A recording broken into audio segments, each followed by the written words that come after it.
Masă proprie în kilograme, inclusiv șoferul. Șoferul de 75 de kilograme. Super, mersi Mazda, deci sunt gras. 1137 de kilograme. Chiar e ușurică.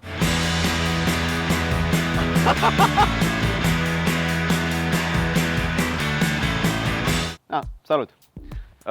Salutare prieteni și bine ați venit! Astăzi, noua Mazda MX-5. O mașină mică, impractică, un pic dură la mersul în oraș și cu un consum relativ mare, pe care o iubesc de nu mai pot. Haideți să vedem ce poate să facă.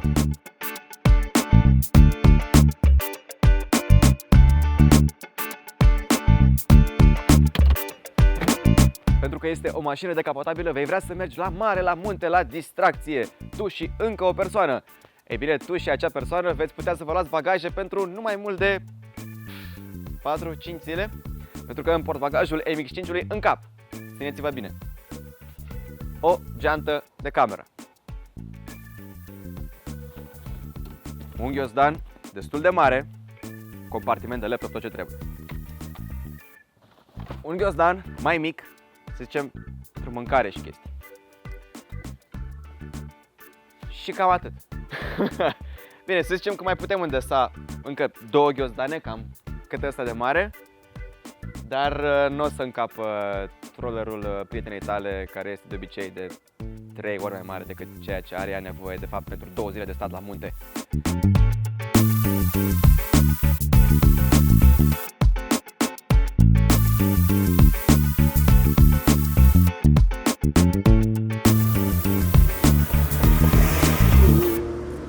Limbaj de design Kodo, sufletul mișcării. Sună pompos. Acest limbaj de design Kodo a fost introdus prima oară pe conceptul Mazda Furai, care a făcut furori, la salonul auto în care a fost prezentat. Variantele precedente ale Mazda MX-5, adică NA, NB și NC, arătau mult mai drăguți, erau mult mai inofensive, ca să spunem așa. În schimb, ND-ul parcă nu mai ascunde absolut nimic, arată foarte agresiv și e ca o mică bombiță nervoasă care abia așteaptă să pună pe șosea cei 160 de cai. Mazda a reușit să facă un lucru incredibil. Această variantă, ND-ul, este mai ușoară și mai mică decât NC, cea pe care o înlocuiește. Nu știu cum au reușit, dar acest lucru este o plăcere atunci când o conduci.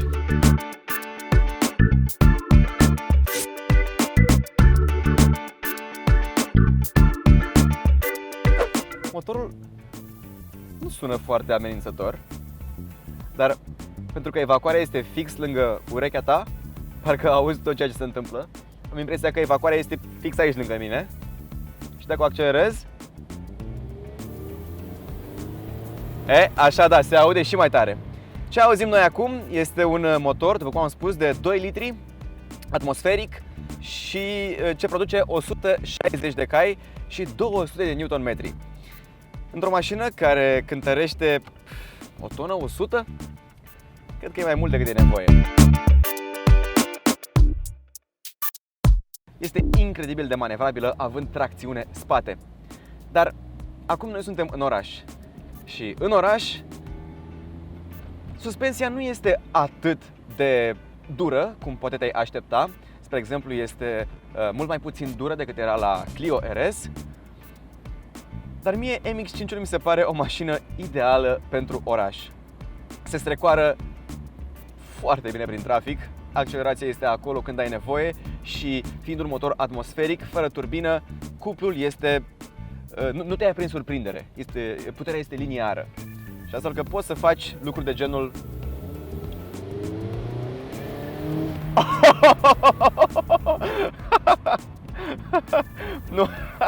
Nu ai cum să conduci mașina asta fără să zâmbești. Lăsând la o parte motorul, care îți livrează putere exact când ai nevoie. Să vorbim puțin de cutie. Cutia aceasta, în 6 rapoarte, o să întorc aici și o să auziți senzorii de parcare. Cutia aceasta, în 6 rapoarte, are o cursă atât de mică încât inițial, când am condus mașina, am crezut că nu intră în viteză. Dar nu, este cursa incredibil de rapidă și este o foarte mare plăcere să schimb vitezele în această mașină. Parcă când o conduc în oraș, fac tot posibilul să mai fie nevoie să mai schimb o viteză doar pentru că îmi place foarte mult sentimentul. Direcția este o bijuterie. Este exact cât trebuie de grea. Nu simți extrem de mult prin direcție, simți mult mai mult decât la alte mașini, dar nu la fel de mult cum ai simți, să zicem, într-o mașină care nu are servodirecție. Un Lotus, spre exemplu. Dar chiar și așa, trebuie să fac asta din nou, țineți-vă bine. 5000 de turații! A treia! Frânele, pentru că trebuie să oprească o mașină ce are doar o tonă și 100, nu trebuie să muncească prea mult. Astfel că frânele sunt foarte eficiente, țineți-vă bine.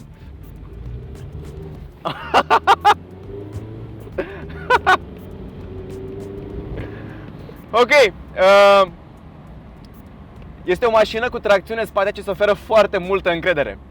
În ciuda faptului că poate uneori te ia prin surprindere puterea, ca să zic așa, și mașina nu trebuie bruscată, este o tracțiune în spate foarte, foarte iertătoare, care parcă se mulează după stilul tău de condus. Dacă tu ești un tip care, să zicem, conduci pentru prima oară tracțiune în spate, atunci ea spune, ok, uite, limita este aici. Vezi, ai grijă să nu treci de această limită. Mașina îți spune foarte clar lucrul ăsta. După ce o mai conduci un pic și încerci să te înveți cu ea, mașina îți spune, ok, hai să trecem de limită și să vedem cât de bun șofer ești tu. Până aici eu am fost o mașină bună și sunt în continuare, de aici șofer bun trebuie să fii tu.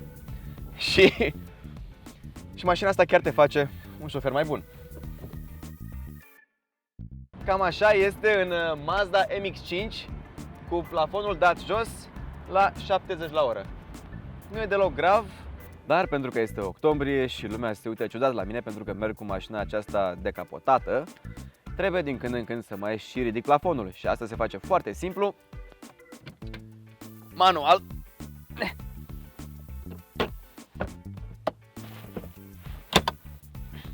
Gata.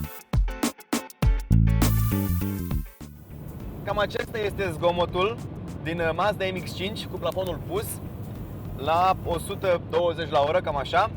Suntem la drum întins. Nu e cea mai silențioasă mașină din lume și în continuare zgomotul mai mare nu vine neapărat din față, cât din spate.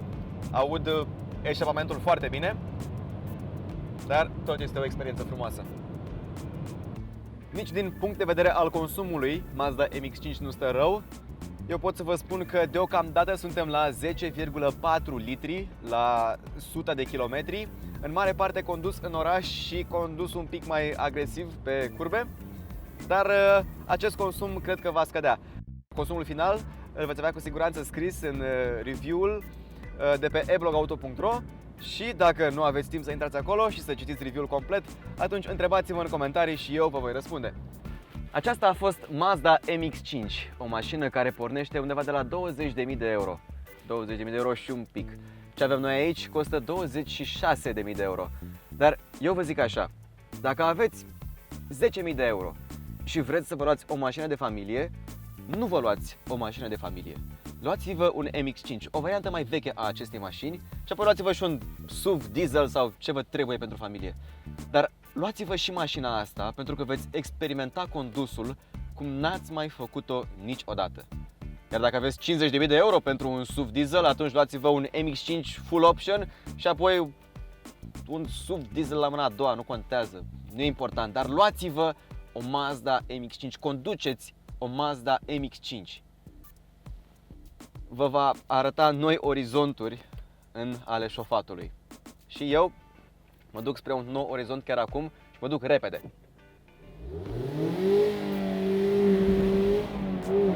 Prieteni, dacă v-a plăcut review-ul nostru, dați-ne un like. Dacă nu, eu un buton și pentru asta. Și dacă vreți să mai vedeți și alte astfel de review-uri, atunci vă rog, abonați-vă. Până data viitoare, ne vedem pe Vlog Auto.